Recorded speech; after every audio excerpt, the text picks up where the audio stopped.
Bonjour, bonjour à tous et à toutes. Bienvenue à Live Invest, le rendez-vous 100% digital des épargnants. Je me présente, je m'appelle Jean-Philippe Dubosc. Je suis le rédacteur en chef de toutsurmesfinances.com, le média en ligne 100%, qui est dédié aux finances personnelles. On va s'intéresser aujourd'hui aux placements équilibrés. Hier, avec Mireille Weinberg de l'Express, vous avez vu les placements prudents. Eh bien, on va passer maintenant aux placements équilibrés. On va se demander ce qu'est un placement équilibré, comment est-ce qu'on bâtit une stratégie patrimoniale équilibrée, et puis est-ce que les placements équilibrés sont vraiment faits pour tout le monde. Voilà, pour en parler, on va s'adresser à un expert. Bonjour Mathieu Berthaud. Bonjour Jean-Philippe. Vous êtes directeur général de Mon Partenaire Patrimoine. .com, pardon. Mathieu, dans un premier temps, est-ce que vous pouvez nous présenter, s'il vous plaît, Mon Partenaire Patrimoine.com ?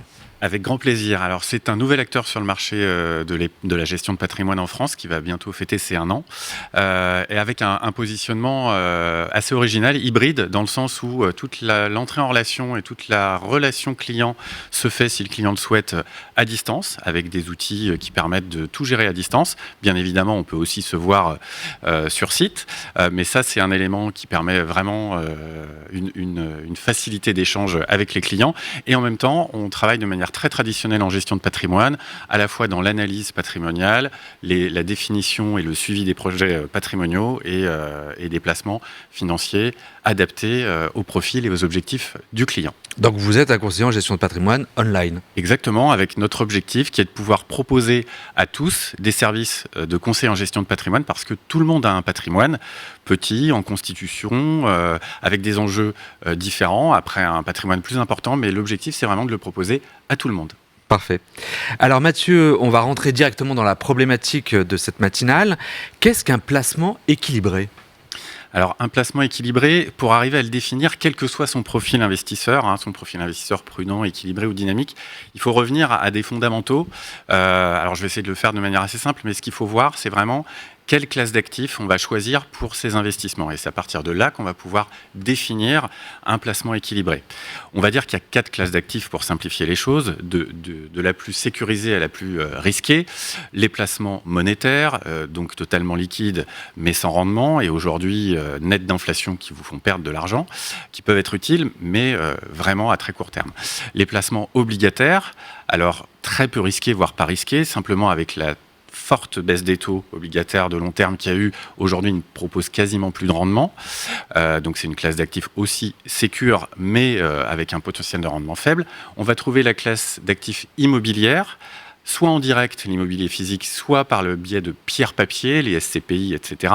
Là, on est sur un couple rendement-risque plus intéressant, puisqu'on voit que les performances ont été bonnes ces dernières années, encore autour de 4,40 pour les SCPI l'année dernière, avec un risque limité. Alors, on n'est pas sur une classe d'actifs sans risque, il y a bien un risque immobilier, mais c'est un risque aujourd'hui relativement modéré. Et puis, la classe d'actifs reine, on va dire en termes de moteur de performance, ce sont les actions, cotées ou non cotées, où là, on va avoir une énorme diversité de choix et on va vraiment trouver un très fort potentiel, là aussi, en face d'un niveau de risque qui va être assez, on va dire, cohérent avec le potentiel qu'on va pouvoir trouver. Donc, ces classes d'actifs, elles vont avoir un comportement et des performances différentes selon le cycle économique dans lequel on est et selon le contexte de marché. Hier, par exemple, c'était un peu chahuté. On l'a vu. Un tout petit peu, vraiment, voilà. Très, très légèrement. Voilà, et donc, par rapport à ça, ce qui va être vraiment déterminant, c'est de bien définir la répartition qu'on va vouloir faire entre chaque classe d'actifs. C'est ce qu'on appelle l'allocation d'actifs. Et à partir de là, on va pouvoir vraiment définir la typologie de son placement. Alors, un placement équilibré, c'est pas de manière bête et méchante, 50% sécuritaire et 50% oui, parce risqué. que c'est ce qu'on, effectivement, pour moi, c'était ce que je m'étais dit. On coupe la poire en deux, quoi. Alors, on fait d'un côté du sécuritaire et puis de l'autre côté du risqué. Alors, c'est tout à fait possible. D'ailleurs, on le retrouve dans des allocations d'actifs, ce 50-50. Simplement, c'est pas la seule dimension qu'il faut regarder. Il y a 2 autres éléments qu'il faut regarder. L'horizon d'investissement. Donc, ça va être la durée de l'investissement en fonction du projet qu'on va vouloir pousser ou porter. Et puis, également, le niveau de diversification qu'on va vouloir faire, puisque, comme vous le savez, l'adage qui s'applique très bien en finance, c'est on ne met pas tous ses œufs dans le même panier. D'accord. Ce qui est sûr en tout cas, c'est que on peut plus à la fois avoir du rendement et de la sécurité. Maintenant, c'est fini le temps béni du fonds euro qui rapportait. Maintenant, soit on choisit la sécurité, mais du coup, il y a peu de performance, soit on cherche de la performance, mais il faut prendre des risques. En fait, c'est un peu ça. On est sorti de cet âge d'or. Alors, c'est dommage, mais on a pu aussi tous en profiter. Là, aujourd'hui, pour aller chercher du potentiel de rendement, il faut être prêt à prendre du risque. D'accord. Alors, on a compris ce que c'était un placement équilibré. Merci beaucoup, Mathieu, c'était très clair. Et maintenant, ces placements équilibrés, c'est pour qui ? Alors, il y a deux éléments. Le premier, il y a une dimension psychologique qu'on va ressortir avec ce qu'on appelle le profil investisseur. Le profil investisseur, vous allez pouvoir le faire vous-même avec des outils qui peuvent exister, mais surtout, généralement, quand vous faites un placement financier, c'est votre conseiller, qui doit d'ailleurs réglementairement le faire, et qui va pouvoir évaluer votre aversion au risque. C'est cette appétence psychologique à aller chercher du risque. Par exemple, une des questions, c'est de dire les marchés chutent, qu'est-ce que vous faites ? Je vends tout, je conserve, ou bien je rachète parce que c'est moins cher. Donc ça, c'est un élément psychologique. Et puis, également, la connaissance des produits financiers, parce qu'il y en a une très large palette. Et si vous avez peu d'expérience, on ne va pas vous emmener forcément sur des produits que vous pouvez mal comprendre ou mal maîtriser. Donc tout ça, c'est ce qu'on appelle le devoir de conseil. Exactement. Et c'est une obligation. Hein. Absolument. Et c'est bien normal, puisqu'il faut bien un garde-fou. On a toute une palette de produits, des plus simples aux plus sophistiqués. Donc forcément, il faut pouvoir adresser des produits par rapport à des projets d'investissement, mais pour des investisseurs qui savent ce dans quoi ils vont investir. Donc quand on vous pose des questions, quand votre conseiller bancaire, votre agent général, votre conseiller en gestion de patrimoine comme vous posez autant de questions, parce que c'est vrai que de la part des épargnants, ça peut être non seulement un petit peu fastidieux, mais on peut se dire, après tout, comment ça se fait que je lui livre presque ma vie ? En fait, c'est parce que vous n'avez pas le choix, c'est parce que réglementairement, en fait, vous êtes obligé. Je crois même qu'il y a eu davantage maintenant de questionnaires. Hein. Je crois que justement, Oui. là, récemment, il y a eu des questions qui ont été ajoutées. Oui, alors le poids réglementaire est lourd et ça peut paraître assez intrusif. Après, il faut l'appréhender d'une certaine façon et ça fait partie de notre métier, cette approche pédagogique et surtout le fait d'écouter et de comprendre, de connaître le client. Donc en faire un avantage, au final, c'est une vraie contrainte. Hein. On est tous d'accord que c'est très fastidieux, mais aujourd'hui, on peut, et c'est important de s'en servir pour bien connaître et bien proposer quelque chose qui sera adapté aux objectifs du client. Donc ça, c'est l'aspect réglementaire. Et puis, il y a évidemment l'horizon de placement qui va s'adosser à la nature et la durée du projet qu'on va vouloir financer ou sur lequel le placement va venir fructifier pour apporter un élément financier au terme de ce projet-là. D'accord, et donc pour répondre à ma question, en fait, c'est pour qui les placements financiers en deux mots, les placements équilibrés, pardon. Je dirais, c'est pour tout type d'investisseur. Tout dépend de l'horizon d'investissement principalement. Si vous avez un profil investisseur équilibré, si vous avez besoin de mettre de l'épargne de précaution tout de suite, sans risque, parce que vous avez un projet à 2 ans, même si vous êtes investisseur équilibré, il faut travailler sur un produit sans risque et un placement sans risque. En revanche, si vous avez une approche de plus long terme, là, vous pouvez trouver des placements tout à fait équilibrés, c'est-à-dire des enveloppes comme l'assurance vie, le plan d'épargne entreprise, le plan d'épargne retraite, même le PEA. On peut tout à fait trouver des PEA équilibrés à condition d'avoir ensuite une allocation d'actifs qui va ressortir à un niveau de risque au global équilibré. Vous savez, dans les documents d'information clés, vous avez un curseur qui va de 1 à 7. On considère qu'un placement équilibré, c'est autour de 4. Donc, soit vous regardez placement par placement, soit vous faites une moyenne pondérée à la fin pour voir où vous vous situez. Alors, c'est un indicateur. Il y en a d'autres, ça ne doit pas être le seul, mais ça permet quand même au grand public de se rendre compte où est-ce qu'il va se situer. Je comprends. Alors, je vous entends, Mathieu, et moi, ce que je me dis, c'est qu'un placement équilibré n'est pas forcément conseillé pour un profil d'investisseur équilibré. Tout à fait. Comme je vous le disais, en fait, tout dépend de l'horizon de placement parce que généralement, cette approche projet sur laquelle on va fixer une échéance, court terme, moyen terme, long terme, on a tous des projets, comme je vous disais, une épargne de précaution, on sait qu'on va avoir des dépenses à court terme. Là, même si on a un profil investisseur équilibré, il faut rester sur des actifs sans risque, où on n'a pas de risque de moins-value.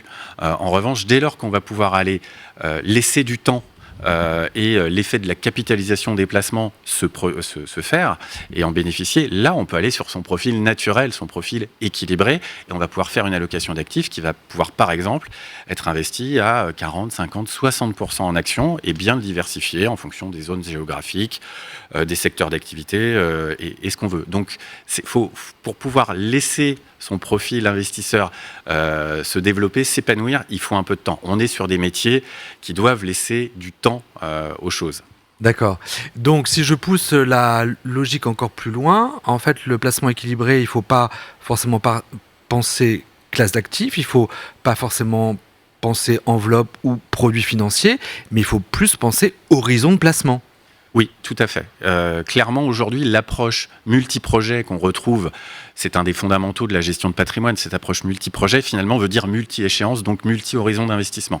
Et il y a exactement ce que vous dites, c'est-à-dire, par rapport à une échéance, il y a une enveloppe assurantielle, bancaire, compte titre, PEA, investissement physique, et des sous-jacents à l'intérieur, donc une sélection à l'intérieur de cette enveloppe. Et c'est ce travail sur l'enveloppe civile, fiscale. On pense souvent à la fiscalité, mais ce n'est pas le premier point. Le premier point, c'est civil. Si on travaille sur une enveloppe assurantielle, par exemple, on va pouvoir mettre des sous-jacents financiers qui vont vous permettre de faire une allocation d'actifs très diversifiée qui répondra à votre profil d'investisseur équilibré, en l'occurrence. Ça, vous pouvez le faire vous-même sur les conseils d'un conseiller en gestion de patrimoine ou bien avec des outils. Aujourd'hui, il y a énormément d'outils en ligne qui permettent de s'évaluer, d'être guidé, d'avoir même des alertes, etc. Ça, c'est très bien quand on a du temps pour y passer. Et puis, vous avez toutes les formules d'investissement en gestion pilotée, gestion sous mandat, qui vont vous permettre, une fois que votre profil d'investisseur est réalisé, d'aller appliquer une allocation d'actifs équilibrée et ensuite, parce que c'est finalement ça le plus important, rééquilibrer, réajuster au fil du temps votre allocation d'actifs de manière tactique en fonction des conditions de marché pour continuer à avoir ce profil d'investisseur équilibré sur le long terme. D'accord.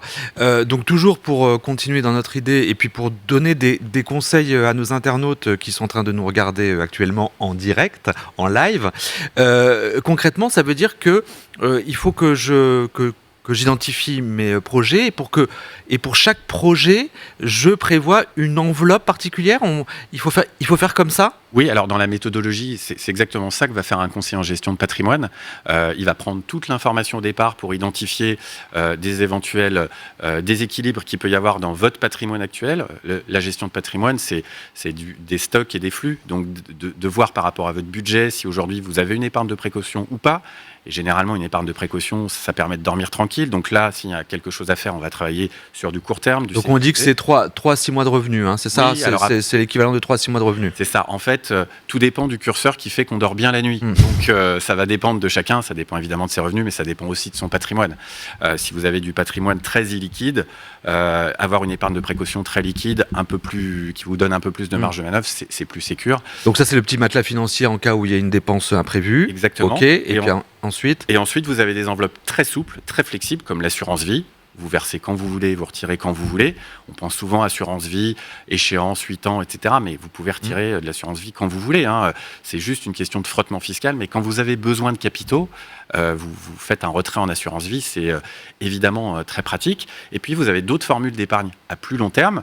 Le PEA, le PEE en entreprise, on l'oublie souvent, mais c'est un très bon outil. Et puis des formules véritablement d'épargne à long terme, comme le plan d'épargne retraite, qui là vont vous permettre d'aller sur des projets à plus long terme, mais aussi du coup de constituer un capital de manière plus conséquente. Alors Mathieu, dernière question. Alors c'est la question un petit peu tarte à la crème, mais je suis un petit peu obligé de vous la poser. J'attends ça. Quel est selon vous le placement type en ce 21 septembre 2021 ? Alors, je ne vais pas répondre par un placement, mais plutôt par une allocation d'actifs pour être cohérent avec ce que j'évoquais au départ. Après, on peut l'encapsuler dans une enveloppe comme l'assurance vie ou comme le PER, par exemple. Mais il faut toujours rester très ouvert dans l'enveloppe qu'on va choisir pour ensuite travailler sur l'allocation d'actifs. En termes de classe d'actifs, je pense qu'aujourd'hui, pour un profil équilibré, il ne faut pas hésiter à mettre entre 40 et 60% en action. Pourquoi ? Parce que l'enjeu aujourd'hui, c'est d'aller continuer à capter la valeur créée par les actions et les entreprises. C'est là qu'est le moteur de performance. Alors évidemment, d'une part, pour se protéger à long terme contre l'inflation, On l'oublie un peu, mais c'est quand même un des éléments importants. Oui, ça grignote le rendement. Voilà.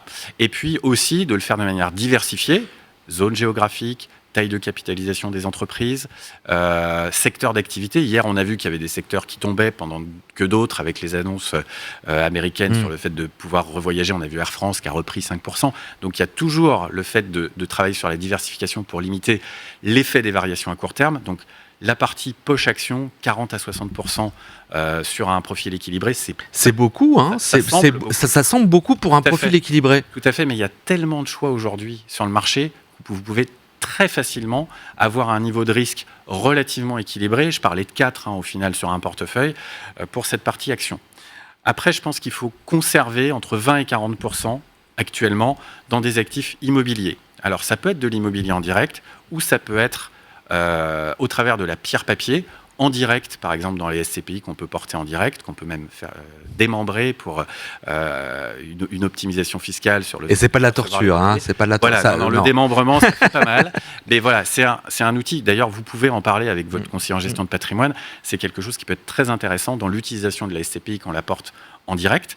Mais au sein d'une enveloppe assurantielle, vous pouvez aussi avoir accès à des SCI, des sociétés civiles à vocation immobilière, ça fonctionne très bien, à des OPCI. Là aussi, il y a une très forte créativité des sociétés de gestion. Le marché a énormément évolué, il y a beaucoup d'idées. Il y a une manière aussi... on peut travailler en fait sur un portefeuille de valeur immobilière comme on travaille sur un portefeuille en valeur mobilière. Petit aparté, c'est justement la pierre papier dans tous ces états. C'est justement le sujet de l'atelier qui suit cette parole expert. Mais excusez-moi, là je vous ai coupé. Donc on est à 20-40% pour l'immobilier. C'est ça. Et effectivement, ça fait la transition. Mais clairement, aujourd'hui, ce serait vraiment dommage, vu le couple rendement-risque très intéressant sur l'immobilier dans tous ces états, comme vous disiez, Jean-Philippe. Alors après, il faut avoir une appétence. Si on a un énorme patrimoine immobilier à côté, remettre beaucoup d'immobilier dans son placement assurantiel ou d'épargne retraite, c'est peut-être moins parlant. Mais pourquoi pas. Et puis, en fonction des pondérations que je disais, conserver une petite marge de manœuvre en placement très sécurisé. Si vous vous dites, OK, je vais placer tel montant, mais peut-être que d'ici 2 ans, j'aurai besoin d'aller piocher 10 000, 20 000, 30 000 euros pour des travaux, un financement d'études supérieures. Ça, il faut le placer sur une poche sans risque. Donc, quelque part, cette poche sans risque, ça va être l'amortisseur. Il ne faut surtout pas se dire, je vais utiliser en allocation d'actifs long terme des placements sans risque parce que sur le long terme, c'est sans risque.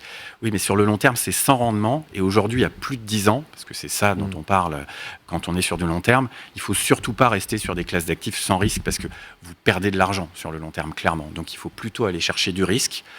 Sachant qu'encore une fois, il faut diversifier, ce qui vous permettra de passer les étapes où ça chahute un peu plus, comme encore hier sur les marchés. Parfait, merci beaucoup. Donc il faut prendre des risques, mais des risques équilibrés. On reste dans l'équilibre ce matin. Exactement. Merci beaucoup Mathieu. Merci. C'était très très clair. Et donc chers internautes, je vous donne rendez-vous dans à peu près 13 minutes, oui, même 12 minutes. On va parler justement de la pierre papier, SCPI, OPCI, SCI. On vous expliquera tout ça. À tout de suite.